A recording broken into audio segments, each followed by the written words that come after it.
রমজানের রোজার কাজা আগে আদায় করা উত্তম নাকি শাওয়ালের 6 রোজার আগে আদায় করা উত্তম? ওযু করার সময় কি কথা বললে গুনাহ হবে? কোনো কারণে ঈদের আগে সাদকাতুল ফিতর আদায় করা হয়নি, এখন আদায় করলে কি আদায় হবে? রাতের বেলা টাকা ধার দেওয়া যাবে না, কথার কথা 70 একাকি নামাজ পড়লে জোরে কেরাত পড়া যাবে কি? বেগুন খেলে অ্যালার্জি হয়, এই ধরনের কথা বলা কি শিরক? আমার ছেলে ছোট, 1 বছর বয়স, নামাজ পড়ার সময় যদি হঠাৎ কখনো জানামাজে পেশাব করে দেয় তাহলে কি নামাজ ছেড়ে দিব? খাওয়ার সময় সালাম দেওয়া যাবে কিনা এ বিষয়ে বিস্তারিত জানতে চাই। রোজা শেষে 6 রোজা কত বছর বয়স থেকে করতে হয়? যে কোনো বয়সে মানুষই কি রোজা রাখতে পারেন? কোরআন ধরে শপথ করলে তা কি শপথ হবে? নেক্সট সন্তান হওয়ার জন্য কি কি আমল করতে হবে? আমার ছেলে হওয়ার পর আমি কয়েকবার বলেছিলাম ছেলেকে হাফিজি পড়াবো, এখন যদি না পড়াই কোনো গুনাহ হবে কিনা? ওযু করার পর যদি মোবাইলে কারো মেসেজ রিপ্লাই দেই অথবা কথা বলি তাহলে কি ওযু ভঙ্গ হবে না? সৌদি আরব এবং বাংলাদেশের সময়ের পার্থক্য মাত্র 3 ঘন্টা, তাহলে ওনারা কেন একদিন আগে আর আমরা কেন একদিন পরে ঈদ উদযাপন করি? ওনাদের সাথে মিলিয়েও তো ঈদ করতে পারি। এরপরে সালমা মনি আপনি লিখেছেন নেক্সট সন্তান হওয়ার জন্য কি কি আমল করতে হবে? নেক্সট সন্তান হওয়ার জন্য আল্লাহর কাছে দোয়া করবেন, রব্বি হাবলি মিনাস সালিহিন, রব্বি হাবলি মিনাস সালিহিন, রব্বি লা তাদারনি ফারদা ওয়া আনতা খায়রুল ওয়ারিথিন। এরপরে সূরা ফুরকান 74 নম্বর আয়াতে যে দোয়া আছে এটা পড়বেন, রব্বানা হাব লানা মিন আজওয়াজিনা ওয়া যুররিয়াতিনা কুররাতা আয়ুন ওয়াজআলনা লিল মুত্তাকিনা ইমামা। আরো নেক্সট সন্তানের লাভের জন্য কিছু দোয়ার কথা কোরআন হাদিস থেকে বর্ণিত আছে, সেগুলো নিয়ে আমাদের একটা ভিডিও আছে, দেখে নেবেন মেহরবানি করে। আফিন আপনি লিখেছেন খাওয়ার সময় সালাম দেওয়া যাবে কিনা এ বিষয়ে বিস্তারিত জানতে চাই। খাওয়ার সময় সালাম দেওয়া যেতে পারে, কোনো অসুবিধা নেই, দেওয়া যেতে পারে, নেওয়াও যেতে পারে। আমাদের সমাজে অনেকে মনে করেন যে খাবার গ্রহণ করা আর সালাত আদায় করা এক, অর্থাৎ এই সময় কথাবার্তা বলা কিংবা সালাম দেওয়া যায় না। হ্যাঁ, অতিরিক্ত কথাবার্তা বলা এটা স্বাস্থ্যের জন্য ভালো নয়, খাবারের প্রতি মনোযোগী থাকা উচিত, সেটা ভিন্ন বিষয়। কিন্তু শুধু সালাম দিলেন বা সালাম জবাব দিলেন, এটার জন্য খাদ্য গ্রহণ করার সময় এটা করলে কোনো গুনাহ হবে না বা কোনো অসুবিধা হবে না। মারুফ আলাকে আপনি জানতে চেয়েছেন রোজা শেষে 6 রোজা কত বছর বয়স থেকে করতে হয়? যে কোনো বয়সে মানুষই কি রোজা রাখতে পারেন? যে কোনো বয়সে মানুষই করতে পারেন। নাবালিগ যদি কোনো নফল আমল করে তার সওয়াব তার বাবার আমল নামায়, মায়ের আমল নামায় যুক্ত হয়, আর প্রাপ্তবয়স্ক হওয়ার পর থেকে করলে তার নিজের আমল নামা যুক্ত হবে, এবং প্রাপ্তবয়স্ক হওয়ার আগে থেকেই অভ্যাসটা গড়ে তোলা উচিত ভালো কাজে। জুবায়ের আহমেদ আপনি লিখেছেন ঘড়ি ডান হাতে পরবো নাকি বাম হাতে পরবো? উত্তরটা দিবেন। আল্লাহ তাআলা ডানকে পছন্দ করেন, এজন্য অনেক উলামা ইকরাম ডান হাতে ঘড়ি পরার কথা বলেন, যে যেহেতু আল্লাহ তাআলা ডানকে পছন্দ করেন বিধায় আপনি ডান হাতকে অগ্রাধিকার দিলেন ঘড়ি পরার জন্য, বেটার। কিন্তু টাইম দেখার সুবিধার জন্য যদি কারো যদি বাম হাতে থাকলে টাইম দেখতে সুবিধা হয়, তাহলে বাম হাতে পড়তে পারেন।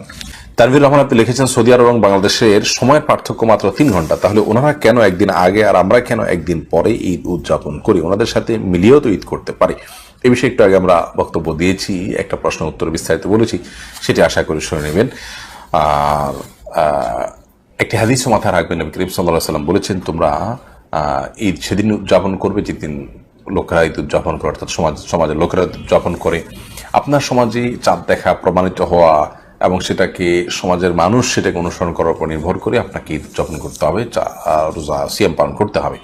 আপনি নিজে মন করা যদি কোনো কিছু করেন তাহলে একটা বিচ্ছিন্নতা বাদ হবে, সমাজের মধ্যে ভিন্ন ধারা তৈরি করা হবে, যার ক্ষতিকর দিক সম্পর্কে আমাদের কারোরই অজানা থাকার কথা নয়।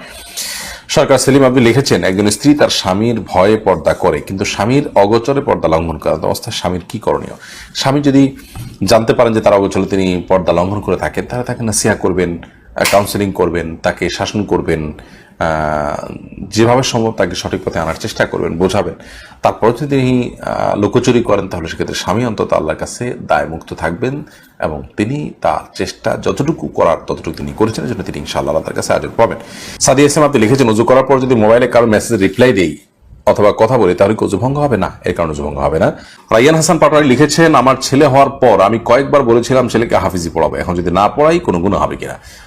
এটা আপনি নিয়ত করেছেন, কোনো কারণে নিয়ত পরিবর্তন করলে গুনাহ হবে না, কিন্তু ভালো কাজের নিয়ত করার পর সেটাকে যৌক্তিক কোনো কারণ ছাড়া পরিবর্তন করা উচিত নয়, বা অন্যায় কাজ বা ভালো কাজ নয়, কিন্তু এর কারণে আপনার কোনো বড় গুনাহ হবে ব্যাপারটা সেরকম নয়। তবে হ্যাঁ, আপনি যদি মানত করে থাকেন বা আপনি শপথ করে থাকেন তাহলে সে শপথ ভঙ্গ করা উচিত হবে না, বা মানত ভঙ্গ করা উচিত হবে না। করলে সেক্ষেত্রে আপনাকে কাফারা দিতে হবে। বাট শুধু নিয়ত করেছেন পড়াবেন, জাস্ট এটা আপনার ইচ্ছা ছিল, এই ইচ্ছাটা আর বরখেলাপ করলে গুনাহ হবে, ব্যাপারটা কিন্তু সেরকম নয়। এরপর অদ্ভুত কন্যা এদিকে আপনি লিখেছেন কোরআন ধরে শপথ করলে তা কি শপথ হবে? শপথ হবে আল্লাহর নামে। নবী করিম সাল্লাল্লাহু আলাইহি ওয়াসাল্লাম বলেছেন ইদা হালাফতা মান আরাদা আন ইয়াহলিফা ফালইয়াহলিফ বিল্লাহ, কেউ যদি শপথ করতে চায় যেন আল্লাহর নামে শপথ করে, আও লিয়াসমুত, অথবা নীরব থাকে, চুপ থাকে। অতএব শপথ হবে আল্লাহর নামে, অন্য কারোর নামে নয়, বা কোরআন ধরেও শপথ করার কোনো সঠিক পদ্ধতি নয়। মুনি একটা লিখেছেন আমার ছেলে ছোট, 1 বছর বয়স, নামাজ পড়ার সময় যদি হঠাৎ কখনো জানামাজে পেশাব করে দেয় তাহলে কি নামাজ ছেড়ে দিব? জানামাজে পেশাব করে দিলে আপনি আলতোভাবে নিজেকে সরিয়ে নেবেন এবং ডানে বামে সরিয়ে বা সামনে পিছনে সরে গিয়ে আপনি সালাত আদায় করবেন, তবে কেবলা মুখ থেকে যেন আপনি সরে না যান সেদিকটা খেয়াল রাখবেন। রিয়াদ মাহমুদ আপনি লিখেছেন বেগুন খেলে অ্যালার্জি হয়, এই ধরনের কথা বলা কি শিরক? কোনো বিশেষ খাবারের মধ্যে বিশেষ কোনো প্রভাব, অভিজ্ঞতা বা গবেষণা দ্বারা প্রমাণিত হলে সেটি বললে সরাসরি কোনো মানে ইমান যাওয়ার মধ্যে কোনো শিরক হবে ব্যাপারটি সেরকম নয়। বাকি কথাগুলোকে একজন ইমানদার তার কথার যে আদব বা শিষ্টাচার সে অংশ হিসাবে বলবে যে এটা খাওয়ার পর এরকম হয়, আল্লাহ তাআলা এর মধ্যে এই গুণ দিয়ে রেখেছেন, এইরকম বিশ্বাসের জায়গা থেকে তিনি যদি বলেন ইনশাআল্লাহ শিরক হবে না।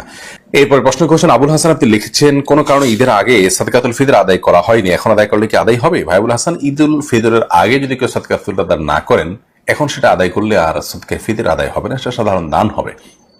নবী করিম সাল্লাল্লাহু আলাইহি ওয়াসাল্লাম বলেছেন ফামান আদ্দাহা ক্বাবলা সালাতি ফাহিয়া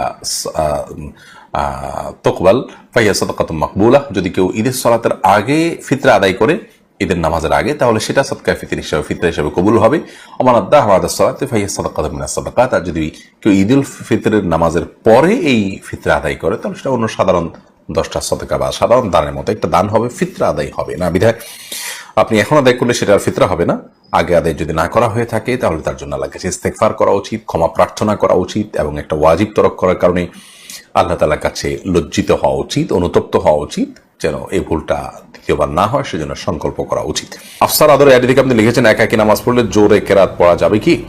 একাকী যদি আপনি সালাত আদায় করেন তাহলে সেক্ষেত্রে রাতের সালাত হলে আপনি জোরে কেরাত পড়তে পারেন, কোনো অসুবিধা নেই। দিনের সালাত হলে আপনি অবশ্যই আস্তে পড়বেন। মুসাম্মদ খায়রুন নেসা এর দিকে আপনি লিখেছেন রাতের বেলা টাকা ধার দেওয়া যাবে না, কথার কথা সত্য, এটা নিশ্চয় কি কুসংস্কার। ধার দেওয়া ভালো কাজ, সেটা রাতে হতে পারে দিনে হতে পারে, কোনো অসুবিধা নেই। রাতে দিলে কোনো অসুবিধা হবে এমনটি মনে করলে সেটা বরং গুনাহের কারণ হবে। শাকিলা আক্তার লাকি আপনি লিখেছেন অজু করার সময় কি কথা বললে গুনাহ হবে?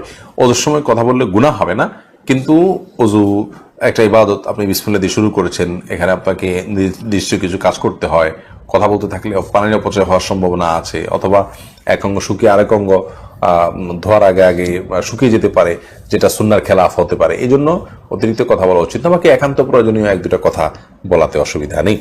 হালিমা সাদি আপনি লিখেছেন রমজান রোজার কাজা আগে আদায় করা উত্তম নাকি শাওয়ালের 6 রোজার আগে আদায় করা উত্তম? সন্দেহাতীতভাবে রমজানের রোজা যেগুলো ভাঙতি হয়ে গেছে সেগুলোকে আগে আদায় করাটা অধিকতর উত্তম, কারণ সেগুলো ফরজ। আর তাছাড়া অনেক ওলামা ইকরাম বলেছেন নবী করিম সাল্লাল্লাহু আলাইহি ওয়াসাল্লাম শাওয়ালের যে 6টা রোজার যে ফজিলতের কথা বলেছেন সেখানে রমজান রোজা রাখাটাকে পূর্ব শর্ত হিসেবে উল্লেখ করেছেন অনেকটা, কারণ হাদিসের ভাষ্য হলো মান সামা রমাদান সুম্মা আতবাহু সিত্তাম মিন শাওয়াল, যে ব্যক্তি রমজান রোজা রাখলো এরপরে শাওয়ালের 6 রোজা রাখলো সে ব্যক্তির ব্যাপারে তিনি বলেছেন কানা কাসিয়ামিদ দাহর, সে ব্যক্তি সারা বছর রোজা রাখলে যে পরিমাণ সওয়াব হতো সেই পরিমাণ সওয়াবের ভাগীদার হবে। এখান থেকে অনেক ওলামা ইকরাম বলেছেন রমজান রোজাগুলো আগে রেখে তারপর শাওয়াল রোজা 6 রোজা রাখা উচিত। তো রমজান রোজাকে প্রায়োরিটি দেওয়া উচিত সেটা বলাই বাহুল্য, কিন্তু যদি কারোর এরকম মনে হয় যে রমজান রোজাগুলো রাখতে গেলে আর শাওয়ালের 6 রোজা মাসে রাখা হবে না, তাহলে তিনি শাওয়ালের 6 রোজা আগে রেখে ফেলতে পারেন, রমজান রোজা পরে রাখলেও আদায় হবে এবং তিনি শাওয়ালের 6 রোজার ফজিলত পাবেন ইনশাআল্লাহ তাআলা।